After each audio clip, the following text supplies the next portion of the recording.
Shalom, I'm back with another video. Some of you may not know that my last video that I put up was taken down and I was in YouTube jail for a week.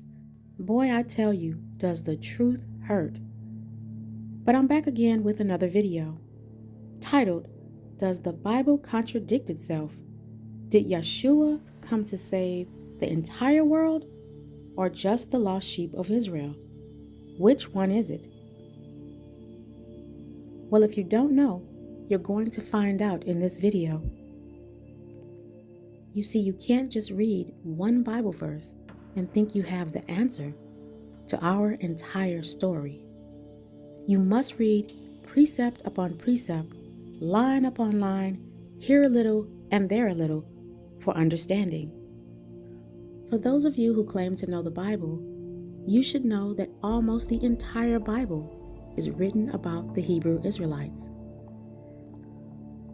But then how is it in John 3:16, the narrative seems to change, and the Most High says he loves the world? So who is this world that the Most High is talking about? Because John 3:16 says, "For Elohim so loved the world that he gave his only begotten Son, that whosoever believeth in him should not perish, but have everlasting life." So as it appears in this verse, Yah sent his spirit in the flesh to save the entire world. But there's only one problem. Matthew chapter 15 and verse 24 contradicts that verse. It reads, "But he answered and said, I am not sent but unto the lost sheep of the house of Israel." Since we know that the Bible does not contradict itself, we need to find out why Yahuwah says he loved the world in one place, but then in another place he only sends his spirit to save the lost sheep of Israel. Now, turning our attention to Yeshua's name just for a minute, his name is Yah's salvation because before he was even born, the Most High said that he would send him to this world and his name would mean what he came to do, in which is save his people. Now, all of this can't be a coincidence as you're reading the entire manuscript, in which what they call is the Old Testament and New Testament. You know, the way that Yahushua's name tie in together with the Father's, this can't be a coincidence, you know, for all of you who don't believe in the HaMashiach. Now, before he was even born, we can see here in Matthew chapter 1 and verse 21 that his name would be Yahshua. Let's read it. It says, "And she shall bring forth a son, and thou shalt call his name Yahushua," or Yahawashai, "for he shall save his people from their sins." So you can see that even before he was born, his name was Yahushua, Yah's salvation, because the Most High had already planned to send his spirit in the flesh to save his people. Now remember, we're trying to figure out who this world is, who Yahuwah loves so much. Now, we know just out of common sense he can't really love everyone because there's a lot of wicked people here on this earth. So we need to find out who this world is that Yahuwah is talking about. So let's go ahead and look at the genealogy of Yeshua's people, because it says that his name would be Yeshua because he was sent to save his people from their sins. So let's look at the genealogy of the HaMashiach. As you can see here on this chart, the HaMashiach was born into the 12 tribes of Israel. More specifically, the tribe of Judah or Yehudah. So now, after taking a look at the chart briefly, let's look at Matthew chapter 15 and verse 24 again. It says, "But he answered and said, I am not sent but unto the lost sheep of the house of Israel." If Yeshua was sent to save his people, then who is the world in John 3 and 16? Now, I know we haven't figured this out yet, But I'm sorry, Christians, we're going to find out now, and it's going to really burst your bubble, because to you, the world is everyone. Now, if you're really reading precept upon precept and not just John 3:16 only, then you're going to find out after you put the pieces of the puzzle together that Yah is using the world as a form of endearment toward Israel. Endearment is a word or phrase expressing love or affection to someone or a group of people. When you say you mean the world to me, you're expressing the extent of your love for someone. Now, at some point in our lives, we've all heard this idiom being used, you mean the world to me.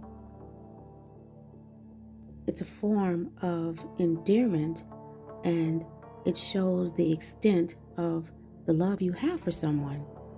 As you can see, I put the definition here on the screen. It says to be very important to someone, to be something someone cares about very much, and then it gives an example. His wife means the world to him. Now, obviously, this doesn't mean that she's the world physically or she's everyone in the world.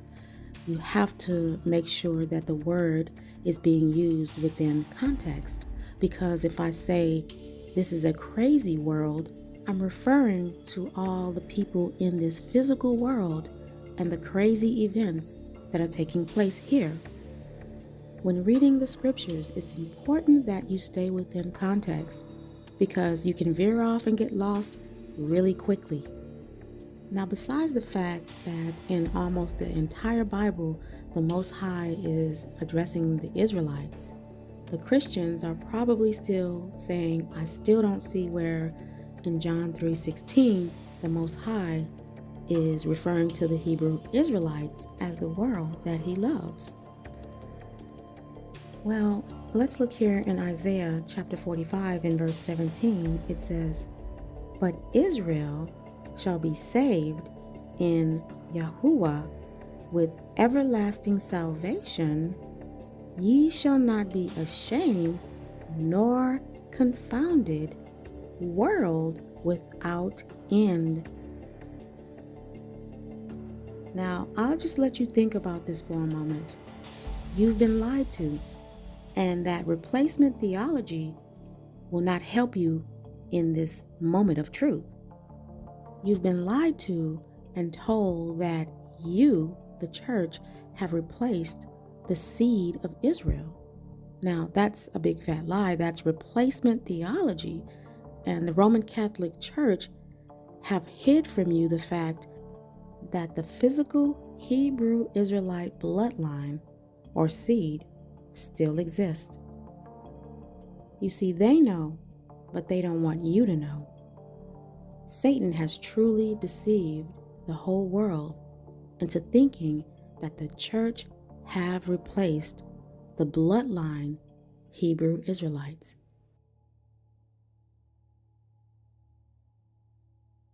We're going to go back in time a little bit, where Yahuwah made the promise that he would come down from the throne to save his people.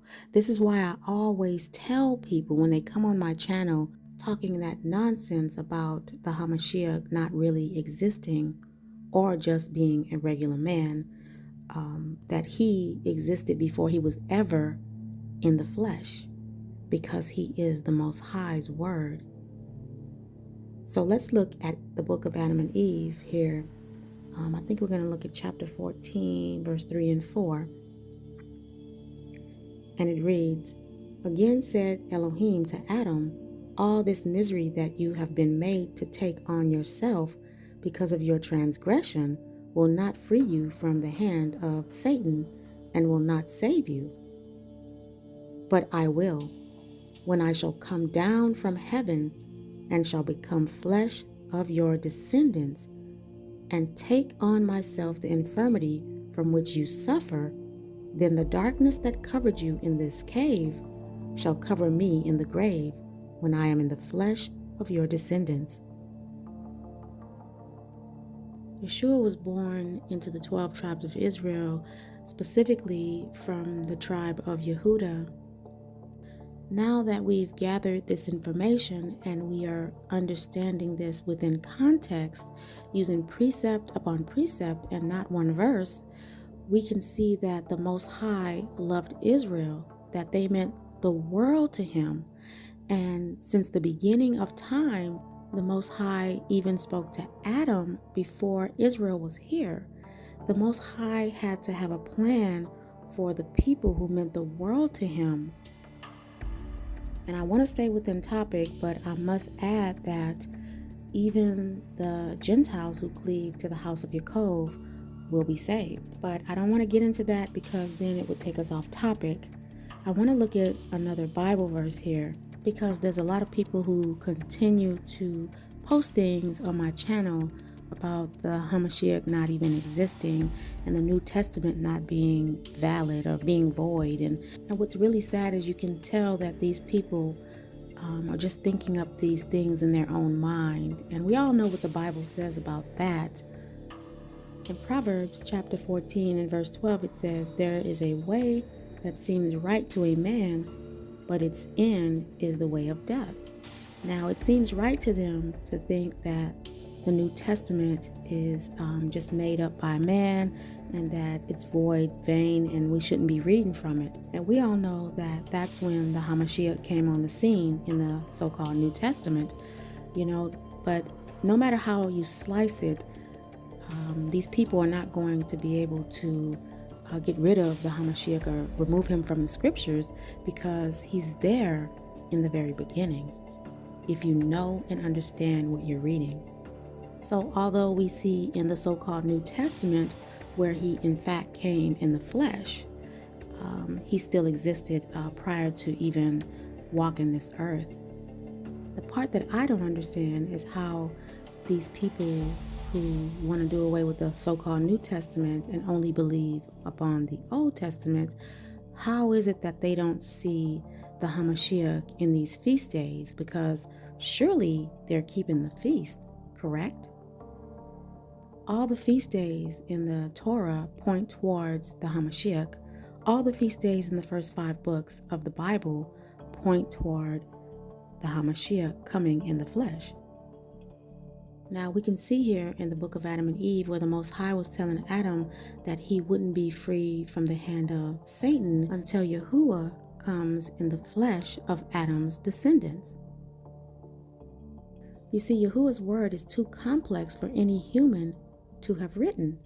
No human could have written this ancient text prophesying or predicting at that time that Yahushua or the Most High would come in the flesh of Adam's descendants and then in Yehukanan actually bring this prophecy into existence.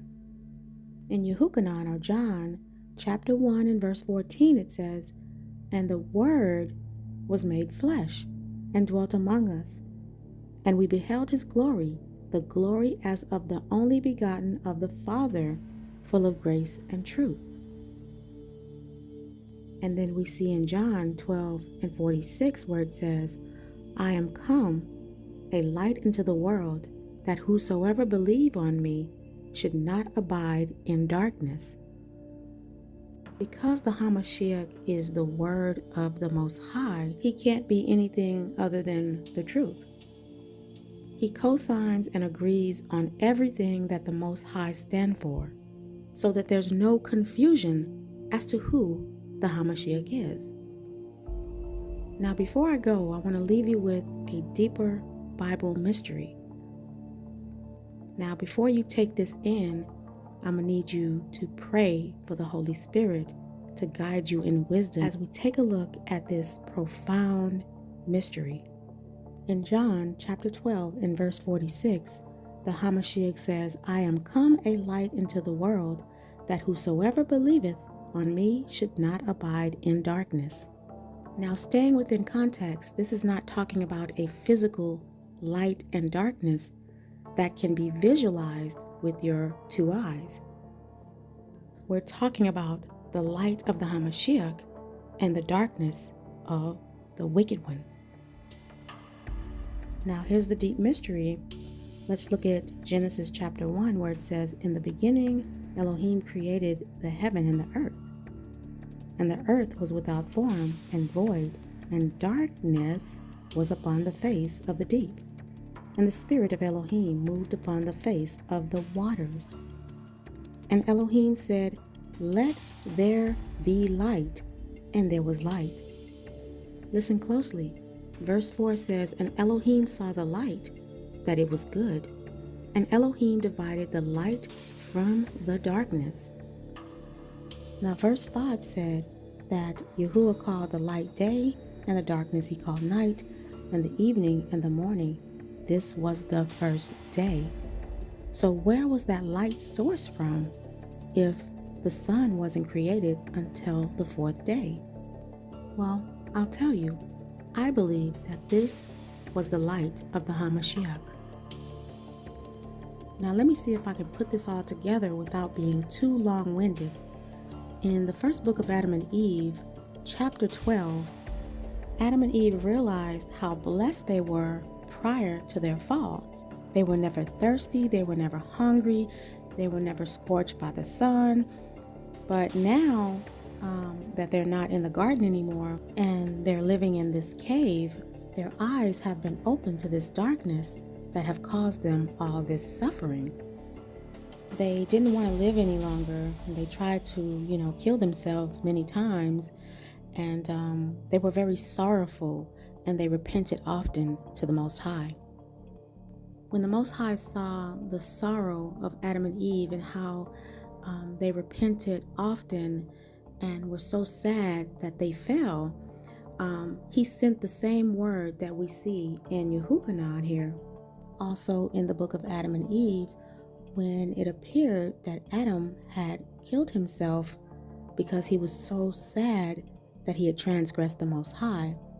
And if you start at verse 5, it says, "But the merciful Yahuwah looked on the death of Adam and on Eve's silence from fear of the darkness."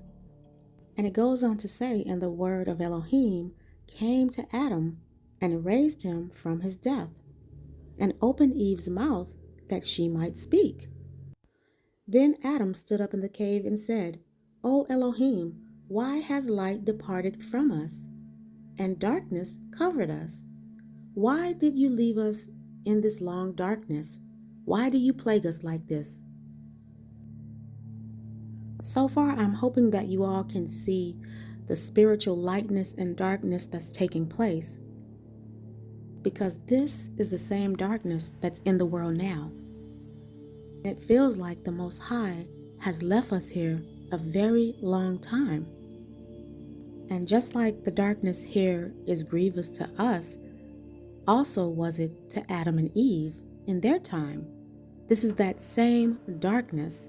And this is not that darkness that's absent from the light that we can see with our eyes. This is a evil darkness. And the way that we know this is because Adam asked the Most High, "Why do you plague us like this?" So that I can wrap this up a little bit quicker, I went ahead and took a snapshot of the book that I'm reading from, Adam and Eve, instead of using the internet.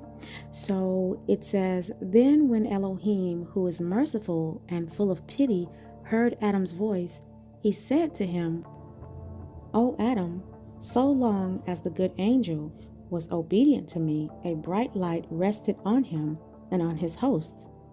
But when he transgressed my commandment, I dispossessed him of that bright nature, and he became dark. And when he was in the heavens, in the realms of light, he knew nothing of darkness, but he transgressed, and I made him fall from the heaven unto the earth. And it was darkness that came over him." Can you all discern this mystery? Can you see or understand this same light and darkness in Genesis chapter 1?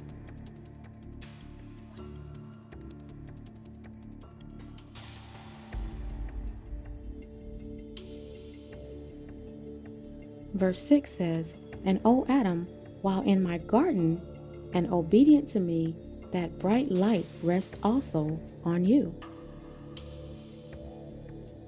But when I heard of your transgression, I took from you that bright light.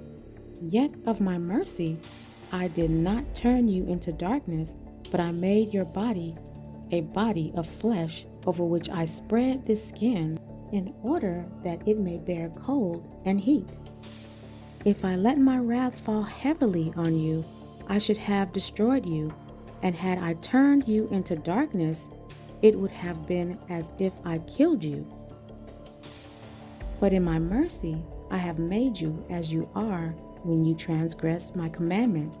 O Adam, I drove you from the garden, and made you come forth into this land, and command you to live in this cave, and darkness covered you, as it did over him who transgressed my commandment. Thus, O Adam, has this night deceived you? It is not to last forever, but is only of 12 hours. When it is over, daylight will return. Now, you all need to be able to discern what the Most High is talking about. 12 hours is from the beginning of time to the end of time, when the Most High bring in the new kingdom to come. And he's telling not just Adam, but he's telling us as well that this darkness will not last forever. I'm telling you, this is so complex. These mysteries of the Bible go so deep that no human could have possibly written this Bible.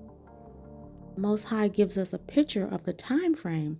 It's almost like he's given us a clock where you see 12 hours in a day and also 12 hours at night. Well, as we see in one day, the daylight eventually comes, and just like daylight is 12 hours, darkness is only 12 hours, so it only lasts for so long. So I'm going to leave you guys on this note. Let's read 11 and 12, where it says, "Do not sigh or be moved, and do not say in your heart that this darkness is long and drags on wearily. Do not say in your heart that I plague you with it.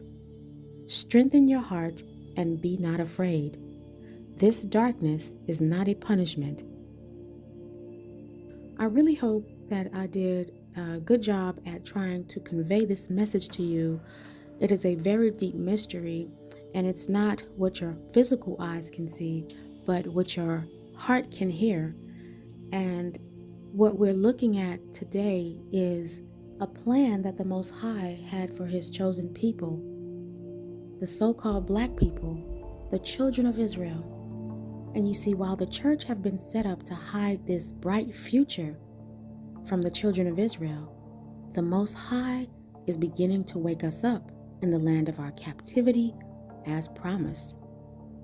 The Most High placed a Savior in motion a long time ago for the children of Israel. He sent his Spirit in the flesh so that we can come out of the darkness and enter into the marvelous light.